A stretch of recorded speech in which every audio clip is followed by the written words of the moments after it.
Angin musim semi bertiup lembut di sepanjang sungai Nil. Tetapi ketenangan sungai itu tidak sama dengan isi kota. Dari kejauhan, suara cambuk memecah udara. Diikuti jeritan manusia.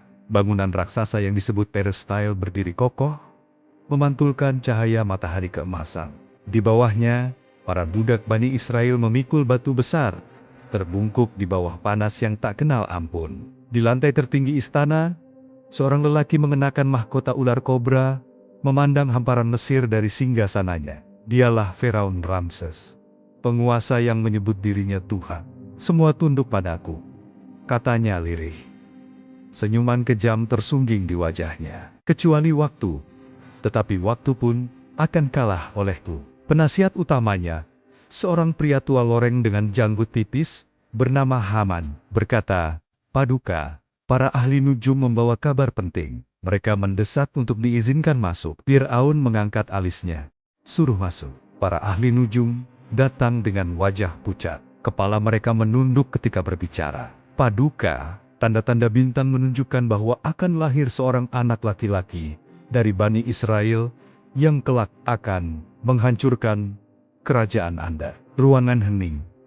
Hanya terdengar suara detak jantung ketakutan beberapa pelayan. Firaun berdiri.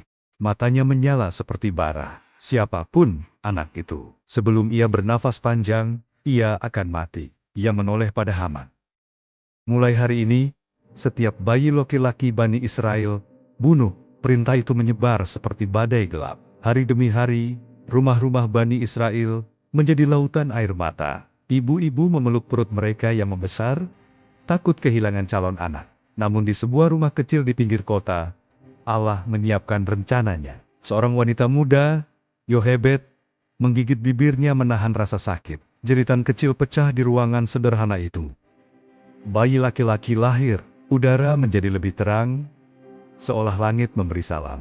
Tetapi mata Yohebed dipenuhi ketakutan. Suaminya, Imran, menatap bayi itu dengan campuran takjub dan panik. "Mereka akan datang," kata Imran dengan suara serak. "Jika mereka tahu bayi kita lelaki." Yohebed memeluk bayi itu erat. Bayi itu memandang ibunya dengan mata jernih, seolah memahami semuanya.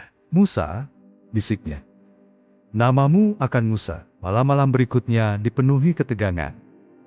Setiap kali terdengar langkah pasukan, Yohebed menutupi bayi itu dengan tubuhnya. Ia hampir tidak tidur, hanya menangis dan berdoa. Hingga suatu malam, ketika ketakutannya memuncak, suara lembut menyentuh hatinya. "Bukan suara manusia.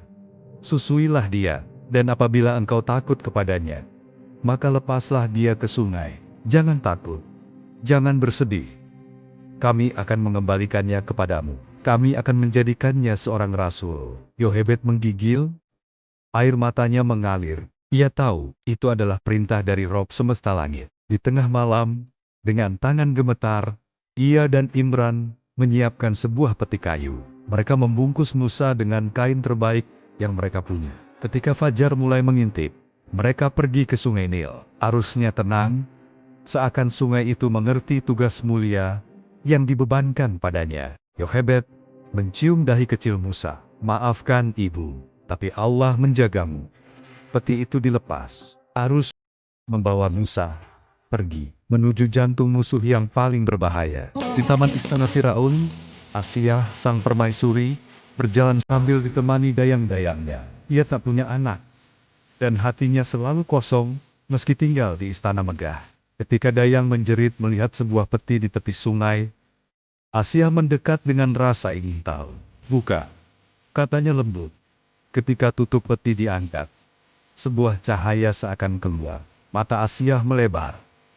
Bayi itu begitu tampan, begitu tenang, seakan-akan malaikat meniupkan rasa kasih ke dalam hatinya. Asia mendekap bayi itu dan berbisik, "Kau akan jadi penyejuk mataku." Firaun yang datang kemudian menatap bayi itu dengan curiga. "Ini bayi Israel?" gumamnya. "Asal-usulnya tidak penting," kata Asia memohon. "Biarkan ia hidup. Aku ingin menjadikannya anak." Firaun mendengus. Namun ia tidak bisa menolak istrinya. "Baik, tapi jangan sampai ia membawa masalah." Namun masalah pertama datang sejak hari itu juga. Bayi Musa menolak menyusu dari semua wanita istana. Semua perempuan dipanggil. Semua gagal, hingga seorang wanita sederhana datang, wajahnya sebab karena menangis ibu Musa sendiri. Ketika ia mendekat, bayi Musa langsung tenang dan menyusu cepat, seakan menemukan rumahnya kembali. Asia tersenyum lega. Wanita ini akan menjadi pengasuh khusus bayi ini. Bawa dia ke istana setiap hari. Yochebed hampir jatuh, berlutut menangis. Allah telah mengembalikan Musa kepada ibunya tepat sebagaimana jadi. Tahun berganti. Musa tumbuh menjadi pemuda gagah, tegap, dan berwibawa. Tubuhnya tinggi, matanya tajam, langkahnya mantap. Ia tampak seperti seorang pangeran Mesir. Namun, hatinya bukan milik istana. Ia tidak tahan melihat Bani Israel dipaksa bekerja hingga mati. Ia sering melihat para prajurit Kipti memukul mereka, hingga tulang-tulang mereka patah. Pada suatu siang terik, ketika matahari membakar kulit, Musa mendengar teriakan seorang Bani Israel. "Aku mohon, tolong!" Seorang Kipti prajurit besar, bertubuh kekar memaksa lelaki itu jatuh, dan menginjak punggungnya. Musa menghampiri. "Lepaskan dia," ucap Musa datar. Prajurit Kipti menatap sinis. "Kau pangeran, tapi jangan ikut campur urusan kami." Dia mendorong Musa. Gagal. Lalu ia mencoba memukul Musa. Salah besar. Musa menepis pukulan itu, dan balas memukul dengan satu hantaman satu saja. Prajurit Kipti itu jatuh. Diam, tidak bergerak lagi. Musa terkejut. "Aku tidak bermaksud membunuhnya." Ia berdoa dalam hati. "Ya Allah, aku telah menzalimi diriku. Ampunilah aku." Berita itu menyebar dengan cepat. Kaum Kipti marah. Haman menganggap ini penghinaan besar. Esok harinya, seorang lelaki beriman dari keluarga Firaun berlari ke arah Musa. Napasnya memburu. "Musa, pergilah. Para pembesar sedang berunding untuk menangkapmu dan membunuhmu." Dengan jubah sederhana, tanpa bekal, tanpa arah tujuan, Musa melarikan diri dari Mesir. Itulah hari ketika seorang pangeran menjadi pengembara yang buronan. Bagian 5. Pengembaraan menuju Madyan. Musa berjalan sendirian, melintasi pasir tandus berhari-hari. Panas membakar kulitnya, malamnya dingin menggigit. Ia hanya berpegang pada doanya. "Ya Rob, tunjukkan jalan padaku." Ketika ia hampir roboh karena lapar dan lelah, ia melihat oasis jauh di depan. Pepohonan kurma, teduh, dan sumur air. Di sana, para penggembala sedang berebut air. Namun di kejauhan, dua gadis berdiri menjaga domba-domba mereka dari kejauhan, enggan mendekat. Musa mendekati mereka. "Apa yang membuat kalian menunggu jauh begini?" Mereka menunduk malu. "Kami tidak bisa bersaing dengan penggimbola-penggimbola itu. Kami menunggu giliran. Ayah kami sudah tua." Musa menatap para penggembala yang rakus itu, lalu menatap kedua wanita itu. Ada sesuatu dalam nuraninya yang bergerak. Tanpa bicara panjang, ia melangkah menuju sumur itu. Para penggembala terdiam, melihat sosok tinggi yang mendekat seperti singa gurun. Musa mengangkat batu besar yang menutupi mulut sumur batu yang biasanya disingkirkan oleh 10 lelaki bersama-sama. Semua penggembala ternganga. Ia mengambilkan air untuk ternak kedua gadis itu, lalu kembali duduk di bawah pohon. Lelahnya luar biasa. Lututnya gemetar. Ia berdoa lagi, doa yang terkenal itu. "Ya Tuhanku, sungguh aku sangat memerlukan kebaikan, apapun yang Engkau turunkan kepadaku." Tak lama, salah satu gadis datang berjalan malu-malu. "Ayah kami mengundangmu makan," katanya. "Ia ingin membalas kebaikanmu." Musa bangkit. Ia tidak tahu bahwa undangan itu akan mengubah seluruh jalan hidupnya. Dan itulah awal perjumpanya dengan Nabi Syuaib, lelaki bijak yang kelak menjadi ayah mertuanya. Angin malam gurun berembus lembut ketika Musa menatap langit berbintang. Di sampingnya, Safurah memandang suaminya yang sedang termenung. Ia tahu ada sesuatu yang berubah sejak peristiwa di Bukit Dur. Musa seperti membawa cahaya yang tidak terlihat, tetapi terasa. "Apakah engkau benar-benar akan kembali ke Mesir?" tanya Safurah pelan. Musa mengangguk perlahan. "Aku harus kembali. Ada tugas yang Tuhan berikan Aku tidak bisa menolaknya. Safurah menggenggam tangannya. Mesir sangat jauh. Dan Firaun, ia bukan orang yang mudah diajak bicara. Musa tersenyum lembut. Aku tidak sendirian, Tuhanku bersamaku. Malam itu, di sela gemuruh api unggun, Musa bercerita tentang wahyu pertama yang ia terima, tentang perintah untuk berdiri menghadapi Firaun, dan tentang misi besar menyelamatkan Bani Israel. Safurah mendengarkan tanpa memotong, sementara di wajahnya tampak rasa haru dan kagum. Keesokan paginya, Musa menuntun keluarganya melewati padang pasir menuju Mesir. Setiap langkah bagai mendekatkannya pada masa lalu yang pernah ia tinggalkan, pada istana megah tempat ia dibesarkan, dan pada wajah Firaun yang selama ini menjadi bayang-bayang. Saat perbatasan Mesir terlihat dari kejauhan, Musa menatapnya dalam-dalam. "Wahai Mesir," bisiknya, "aku kembali bukan sebagai pangeran, tapi sebagai utusan Tuhan, dengan tongkat di tangan kanan dan kepercayaan penuh di hati." Musa melangkah memasuki tanah kelahirannya. Istana Firaun masih sama seperti dulu. Pilar-pilar raksasa menjulang, lantai marmer berkilauan, dan prajurit berperisai emas berjaga di setiap sudut. Namun, suasananya terasa lebih tegang. Entah kenapa, Musa merasakan keangkuhan yang lebih pekat di udara. Setelah mendapat izin, Musa dan Harun masuk ke aula singgasana. Firaun duduk di atas takhta dengan jubah ungu dan mahkota emas bercahaya. Para penasihat dan penyihir kerajaan berdiri di sisi kiri dan kanan. Ketika melihat Musa, Firaun mengerutkan kening. "Musa, kau kembali." Suaranya datar, penuh curiga. "Aku kembali dengan membawa pesan dari Tuhan semesta alam," kata Musa dengan tenang. Ruangan langsung hening. Beberapa penasihat bertukar pandang, seolah mendengar sesuatu yang mustahil. Firaun tersenyum miring, sinis. "Dan siapa Tuhanmu itu, wahai Musa? Bukankah aku ini Tuhan kalian semua?" Firaun menepuk dadanya sendiri, penuh kesombongan. Musa maju selangkah. "Tuhan yang menciptakan langit dan bumi, Tuhan nenek moyang kami, Tuhan yang menghidupkan dan mematikan." Firaun tertawa keras, gema tawanya berputar-putar di lenggit-langit istana. Musa, kau pernah lari dari Mesir karena membunuh seorang lelaki, dan kini kau kembali mengaku sebagai utusan Tuhan?" Harun bicara. Suaranya jelas meski lembut. "Kami datang bukan membawa fitnah, tapi kebenaran." Musa mengangkat tongkatnya. "Jika kau tidak percaya, Tuhan memerintahkanku menunjukkan tanda-tandanya." Dengan satu gerakan, tongkat itu berubah menjadi ular besar yang melingkar dan mengeluarkan desis menakutkan. Para prajurit mundur ketakutan. Beberapa penasihat menjerit kecil. Firaun sempat terkejut, tetapi kesombongannya tidak mau tunduk. "Ini sihir. Penyihir-penyihirku jauh lebih hebat. Aku akan kumpulkan mereka." Maka dimulailah pertarungan antara kebenaran dan kesombongan. Hari itu, kota Mesir dipenuhi orang. Dari desa-desa jauh hingga pasar-pasar sibuk, semua memadati lapangan besar yang telah dipersiapkan. Mereka ingin menyaksikan pertarungan antara Musa dan para penyihir terbaik kerajaan. Para penyihir berdiri berbaris, pakaian mereka dihiasi manik-manik dan jimat-jimat. Sorot mata mereka tajam, penuh ambisi karena Firaun menjanjikan hadiah besar jika mereka menang. Firaun duduk di tempat yang tinggi, mengawasi Musa seolah menantikan kekalahannya. Seorang penyihir terkemuka melangkah maju.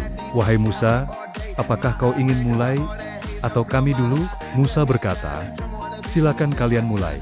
Dengan satu hentakan kaki, para penyihir melemparkan tali dan tongkat mereka. Seketika, semua benda itu berubah menjadi ular-ular besar yang bergerak dan mendesis. Orang-orang berteriak ngeri, sebagian mundur ketakutan. Musa sempat merasakan getaran di dadanya, bukan takut, tapi iba melihat manusia menggunakan ilusi dan tipu daya demi pujian seorang raja. Allah berfirman dalam hatinya, "Janganlah engkau takut, engkau lebih unggul." Musa melemparkan tongkatnya. Tongkat itu berubah menjadi ular raksasa yang begitu hidup, begitu nyata, begitu megah. Dalam satu gerakan, ia melahap semua ular buatan para penyihir, hingga tak tersisa sehelai pun tali atau tongkat. Hening, lalu bisik-bisik, lalu seruan tak percaya. Para penyihir menatap Musa dengan mata membelalak. Mereka tahu perbedaan antara tipuan dan mukjizat. Apa yang dilakukan Musa bukan sihir, itu kekuatan sejati. Datang dari Tuhan. Satu persatu, para penyihir bersujud. Kami beriman kepada Tuhan Musa dan Harun. Firaun melonjak dari tahtanya. Berani kalian meninggalkan agamaku tanpa izin. Ini semua siasat Musa. Tapi penyihir-penyihir itu tetap bersujud. Air mata mengalir di wajah mereka. Kami telah melihat kebenaran. Di hari itulah, cahaya hidayah turun pada mereka sementara Firaun semakin tenggelam dalam kesombongannya. Kemarahan Firaun tak terbendung. Ia memerintahkan para prajurit menindas Bani Israel lebih keras. Rumah-rumah mereka digerebek. Para lelaki dipaksa bekerja tanpa henti. Dan perempuan menangis setiap malam karena kekejaman tentara. Mesir semakin menjadi-jadi.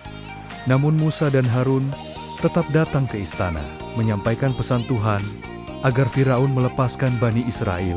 Firaun hanya menertawakan mereka. Maka Allah menurunkan tanda demi tanda untuk memperingatkan Mesir. Pertama, air sungai Nil berubah menjadi darah. Orang-orang Mesir muntah ketika meminumnya. Tapi Firaun berkata, ini kebetulan. Kedua, katak memenuhi kota Mesir. Mereka masuk ke rumah, dapur, bahkan tempat tidur. Firaun hanya menyeringai geram.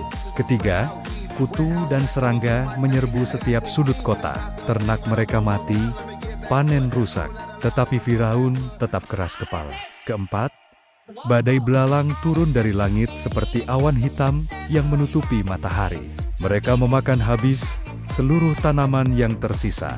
Kelima, kegelapan menyelimuti Mesir. 3 hari penuh tanpa cahaya, tidak ada obor yang bisa menyala. Namun, rumah-rumah Bani Israel tetap terang. Warga Mesir mulai ketakutan. Mereka memohon pada Firaun agar mengakhiri kekerasannya. Tapi Firaun menolak. Selama aku masih raja, Musa tidak akan pernah menang, katanya. Dan itulah kesombongan yang akhirnya menjadi jurang mautnya. Ketika azab mencapai puncaknya, dan manusia mulai kehilangan harapan, Musa mendapat wahyu bahwa saat pembebasan telah tiba. Di malam yang tenang, Musa berjalan dari rumah ke rumah kaum Bani Israel. Berkemasilah kalian. Tuhan telah mengizinkan kita pergi. Tak ada suara kecuali bisik-bisik dan suara langkah-langkah tergesa. Para ibu menggendong anak-anak mereka. Para lelaki membawa barang seadanya. Mereka berbaris panjang mengikuti Musa menuju gurun. Sementara itu, di istana, Firaun bangun dalam keadaan murka karena putra mahkotanya wafat akibat azab terakhir. Dengan amarah membara, ia memerintahkan semua kereta perang untuk mengejar Musa. Tapi kemudian, dari kejauhan, terdengar gemuruh. Tanah bergetar. Cahaya obor mengalir seperti sungai api. Kaum Musa panik. Mereka mengejar kita. Apa yang harus kita lakukan? Musa tetap berdiri tegak. Tuhan tak akan meninggalkan kita. Akhir dari babak ini mendekat, dan laut masih menunggu dalam diamnya. Tapi kemudian, dari kejauhan, terdengar gemuruh. Tanah bergetar, cahaya obor mengalir seperti sungai api. Kaum Musa panik. Mereka mengejar kita. Apa yang harus kita lakukan? Musa tetap berdiri tegak. Tuhan tak akan meninggalkan kita. Akhir dari babak ini mendekat, dan laut masih menunggu dalam diamnya. Rombongan Bani Israel tiba di tepi laut saat fajar mulai menyingsing. Langit berwarna merah keemasan, memantul di permukaan air yang luasnya seolah tak berujung. Namun ketenangan itu pecah saat suara gemuruh dari arah belakang semakin mendekat. Kereta-kereta perang Firaun membelah padang pasir, membawa pasukan yang jumlahnya tak terhitung. Wahai Musa, seru salah seorang dari kaum Bani Israel. Suaranya pecah oleh panik. Kita terjebak di depan lautan, di belakang pasukan Firaun. Kita pasti binasa. Yang lain menangis. Ada yang memeluk anak-anak mereka. Ada yang terduduk putus asa. Namun Musa berdiri di sebuah batu besar, memandang laut yang menghalangi jalan mereka. Tidak ada rasa takut dalam hatinya, karena ia tahu Tuhan tidak akan memerintahkannya pergi, hanya untuk diserahkan kembali kepada Firaun. Jangan takut, seru Musa.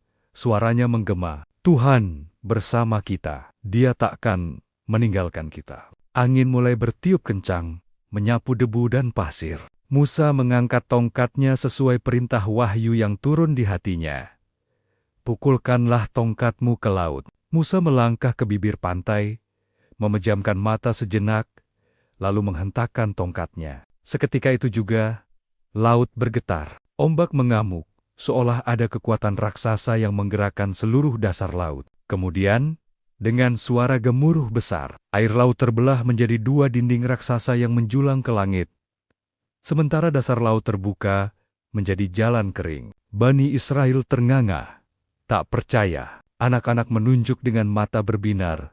Para wanita menangis haru, sementara para lelaki memandang Musa dengan rasa takjub. "Berjalanlah," kata Musa, dan mereka pun memasuki jalan di antara dua dinding air yang melengkung seperti gunung. Cair yang ditahan oleh tangan tak kasat mata. Ketika Bani Israel tengah berada di tengah jalan laut, pasukan Firaun akhirnya tiba. Melihat laut terbelah, Firaun tidak gentar. Justru kesombongannya semakin besar. "Lihatlah," katanya sambil tertawa, "bahkan laut tunduk padaku." Pasukannya yang loyal mengikuti tanpa ragu, masuk ke jalan yang sama. Kereta-kereta emas bergemuruh, kuda-kuda meringkik kuat, dan suara trompet perang bergema. Namun, ketika seluruh pasukan hampir sampai ke bagian dalam jalur laut, dinding-dinding air tiba-tiba mulai bergerak. Musa berada di ujung jalan, menatap pasukan Firaun yang terperangkap. Dia mengangkat tongkatnya sekali lagi. Dengan suara gemuruh yang menggetarkan dunia, laut menutup kembali. Air menghempas dengan kekuatan yang tak dapat dibayangkan. Pasukan Firaun, kereta perang, kuda, dan sang raja yang dulu mengaku sebagai Tuhan semuanya, tersapu oleh gelombang besar itu. Dalam detik-detik terakhirnya, ketika air mencapai dadanya, Firaun menjerit, "Aku beriman kepada Tuhan Musa." Namun keimanan yang datang karena ketakutan di ujung maut tidak lagi berguna baginya. Laut pun kembali tenang seakan tidak pernah terjadi apa-apa. Yang tersisa hanyalah puing-puing hancur dan tubuh-tubuh yang terembang-ambing di permukaan air. Musa memandang lautan itu dengan perasaan yang campur aduk, syukur, haru, dan takzim kepada Tuhan yang Maha Adil. Setelah pembebasan, Bani Israel memasuki tanah gurun Sinai. Perjalanan menuju negeri yang dijanjikan tidak mudah. Mereka harus menghadapi panas yang menyengat, kekurangan air, dan sifat manusia yang mudah lupa.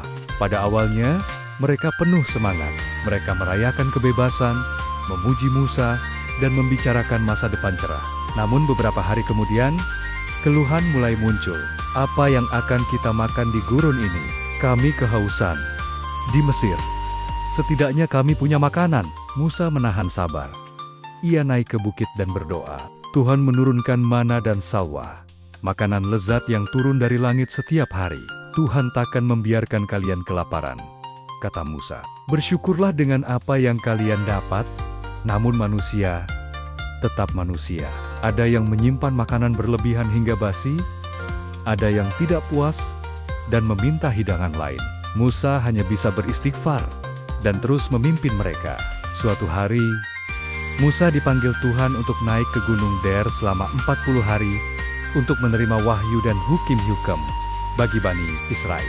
"Wahai Harun," kata Musa sebelum pergi, "aku tinggalkan mereka padamu. Pimpinlah mereka dengan bijak." Harun mengangguk. Musa pun naik ke gunung, sendirian, menapaki batu-batu curam, sementara awan gelap berkumpul di puncak. Ketika ia sampai, cahaya besar turun dari langit, menyelimuti seluruh gunung, petir menyambar, guruh menggema. Dalam keagungan itu, Musa berbicara langsung dengan Tuhan, sebuah kehormatan yang tak diberikan kepada manusia lain. "Musa," firman Tuhan, "aku berikan kepadamu Taurat sebagai petunjuk dan cahaya bagi kaummu." Musa sujud, air matanya mengalir. Namun di bawah gunung, sebuah tragedi mulai terbentuk. Masa 40 hari terasa sangat panjang bagi Bani Israel. Tanpa Musa, sebagian dari mereka gelisah dan kehilangan arah. Datanglah seorang laki-laki bernama Samiri, yang licik dan pandai bermain kata. "Wahai kaumku," katanya, "Musa telah pergi terlalu lama. Mungkin ia tidak kembali. Bukankah kita butuh sesuatu untuk disembah? Harun mencoba mencegah. Tuhan hanyalah yang Maha Esa. Jangan melakukan sesuatu yang akan menyesatkan kalian. Namun Samiri membuat patung anak sapi dari emas yang mengeluarkan suara-suara yang berasal dari trik yang ia buat dengan lubang-lubang di dalamnya. Orang-orang mulai berkumpul. Ada yang takjub, ada yang percaya. Inilah Tuhan kalian. Dan Tuhan Musa. Harun berteriak memperingatkan mereka, tetapi jumlahnya kalah banyak. Ketika Musa kembali dan melihat patung itu, wajahnya memerah oleh marah. Ia melemparkan loh batu dan mencengkeram Harun. Apa yang mereka lakukan setelah aku pergi? Harun berkata lirih, "Wahai saudaraku, mereka mengancamku. Aku mencoba mencegah mereka, tetapi mereka hampir membunuhku." Musa kemudian memanggil Samiri. "Apa yang membuatmu berbuat demikian?" Samiri tersenyum sinis. "Aku hanya menunjukkan kepada mereka apa yang mereka inginkan." Musa menghukum Samiri dan menghancurkan patung anak sapi itu, lalu memerintahkan Bani Israel bertaubat. Tangisan manusia memenuhi gurun malam itu. Karena kesombongan dan penolakan sebagian dari mereka, Bani Israel dihukum mengembara selama puluhan tahun di gurun Sinai. Gurun itu keras, angin panas di siang hari, dingin membeku di malam hari, badai pasir yang tak terduga. Namun Musa tak pernah ditinggalkan Tuhan. Awan menaungi mereka dari panas, dan batu bisa memancarkan air dengan izin Tuhan ketika Musa memukulnya dengan tongkat. Selama masa itu, Musa mendidik kaumnya tentang syukur, kesabaran dan tauhid. Namun tidak semua mau mendengar. Sampai kapan kita di sini? Kenapa kita tidak kembali saja ke Mesir? Kenapa Musa memimpin kita ke tempat seperti ini? Musa menatap langit, berharap kaumnya belajar sesuatu, tetapi ujian manusia memang berat. Di antara Bani Israel, hidup seorang laki-laki, kaya raya bernama Korun. Harta bendanya begitu banyak, hingga peti-peti emasnya harus dibawa oleh puluhan orang. Namun kekayaannya membuatnya sombong. "Hai Musa," katanya suatu hari, "aku kaya karena ilmuku sendiri. Kenapa aku harus mengeluarkan zakat?" Musa menasihatinya, "Gunakan hartamu untuk kebaikan. Kekayaan hanyalah titipan." Korun tertawa, "Kau hanya iri karena aku lebih kaya darimu." Pada suatu hari, Korun keluar dengan pakaian mewah berkilauan, membuat banyak orang terpesona. "Betapa beruntungnya Korun," kata mereka. Namun tak lama kemudian, bumi mulai bergetar. Retakan muncul di bawah kaki Korun. Tanah menelan rumahnya, hartanya, dan dirinya sendiri. Dalam hitungan detik, semuanya hilang tanpa jejak. Orang-orang tertegun. "Benar-benar Tuhan mengatur segalanya," kata mereka, gemetar. Ketika usia semakin senja, Musa masih tetap memimpin. Rambutnya memutih, namun sorot matanya tetap tajam. Ia memimpin kaumnya dari satu tempat ke tempat lain, hingga akhirnya mereka mendekati tanah suci. Di sebuah bukit kecil yang menghadap lembah subur, Musa berdiri, memandang jauh. "Itu tanah yang dijanjikan," kata Tuhan padanya. "Namun, engkau tidak akan memasukinya, wahai Musa. Tugasmu hanya mengantar kaummu sampai ke ambang pintu." Musa menutup mata, menerima keputusan itu tanpa keluh. Ia berkata dalam hati, "Tuhanku, jika itu kehendakmu, aku ridha." Hari itu, Musa meninggal dengan damai di sebuah tempat sunyi yang hanya diketahui oleh Tuhan. Tidak ada manusia yang tahu di mana ia dimakamkan, namun warisannya hidup selamanya. Kisah Musa bukan sekadar cerita tentang pembebasan, bukan hanya tentang laut yang terbelah, bukan hanya tentang tongkat yang berubah menjadi mukjizat. Kisah Musa adalah kisah iman, pengorbanan, dan keteguhan hati seorang manusia yang berdiri tegak menghadapi raja paling sombong di dunia. Ia mengajarkan bahwa Tuhan selalu bersama orang yang sabar. Kebenaran tidak akan kalah, bahkan ketika dikepung oleh ribuan kezaliman. Mukjizat bukanlah tujuan, tetapi tanda. Dan pemimpin sejati adalah yang mendahulukan kaumnya, bahkan jika dirinya tidak melihat hasil akhir perjuangannya. Musa pergi, tetapi cahaya Tuhan yang dibawanya tetap hidup dalam kitab-kitab suci, dalam hati manusia, dan dalam sejarah dunia. Dan setiap kali nama Musa disebut, kita diingatkan bahwa iman bisa membelah lautan. Jika Anda terhibur, silahkan subscriber, Like, share dan komen agar Anda tidak ketinggalan video baru kami yang lebih menarik.